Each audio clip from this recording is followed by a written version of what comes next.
She speaks to me. But most times I don't listen, so we've got a strained relationship. To be honest, in public, I never know how she's going to react. But when left alone in her natural state, adorned in her robes of simplicity, she concedes, casting a spell, and it is in these moments that I love her most. Women of color are born with physical attributes that automatically place us in the struggle of acceptance in society. For Black women, one example is our natural hair. It is an identifier of race and culture. As white women are not born with our hair, through appropriation they can indulge in the benefits of it without having to acknowledge the struggle that comes with it. As such, an inherent dismissal of Black women and our concerns surrounding appropriation occurs because our hair and the multiplicities of its styles are seen as nothing more than a fashion statement. Through this process, we diminish the attributes of Black women, ultimately diminishing our existence and thus our humanity. The hashtag #BlackGirlMagic describes the indescribable about us as Black women. It allows us to identify ourselves, our accomplishments, and most importantly, our existence in our own voice, acknowledging our magic on a public platform.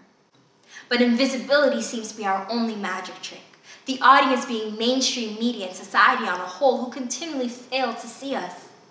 As an example, Kylie Jenner recently came under fire for the appropriation of cornrows, a historic Black hairstyle. The acknowledgement of appropriation was then dismissed with the hashtag #WhiteGirlsDoItBetter growing in popularity. The continual and long-standing history of the Black woman pitted against the white woman has resulted in Black womanhood being in question and consistently under fire. The result has been solidifying white women as the ultimate standard of beauty and the habitual invisibility of the Black female presence. Cloaking the Black woman in the robe of invisibility is breeding ground for insecurity and self-doubt, both for the Black female as an individual and a collective. As a child, my hair was often othered, both by my family and my peers, so my difference became apparent to me at a young age. Growing up in a family of biracial descent with a nappy, tough head, the beauty of my hair was not immediately apparent to me.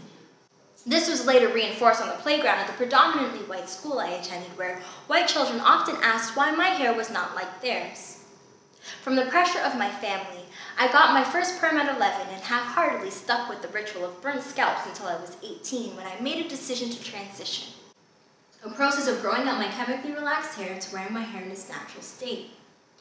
When asked why I was transitioning, I answered, if everyone else's hair is accepted the way it naturally grows out of their head, why not mine?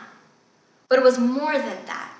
It was understanding that the act of fully embracing my physical beauty as a Black woman is a form of resistance through reclamation of my natural attributes. This counteracts the message marketed to us as women of color. Our beauty is not important unless it's on a white body. But by embracing my natural magic, I am able to uproot the seeds of insecurity and self-doubt for Black women and girls by being a form of representation in the everyday. Whether folding shirts at my old retail job, playing with my niece, or walking down the street, my hair, as it naturally defies gravity, defies a standard of beauty constructed and maintained by mainstream culture. What I've learned is, empowerment through the form of representation is key to counteracting the reinforced removal of the female Black body from society. Whether we are natural or not, we need to wear our hair in styles we are most comfortable in as long as our hair is healthy. We need to change our language about Black hair in its diverse range of textures. And most importantly, we need to empower Black women so we can continue to empower one another and together grow in our magic. So call her, text her, comment on her photo, and let a Black woman in your life know she's beautiful. We may not be our hair, but it is a reflection of our magic. And that is something I call us to embrace unequivocally. But today I forgot that lesson. The incantation broken. I have spent hours trying to talk her down from a ledge, after hours of trying to tell her what to do, to get in line, to stop rebelling, to know who's boss, to just give me permission to bind her up and to lock her down. But she is defiant and persistent and innately wired to defy the laws of nature, of gravity. She is magical. And so by association, so am I.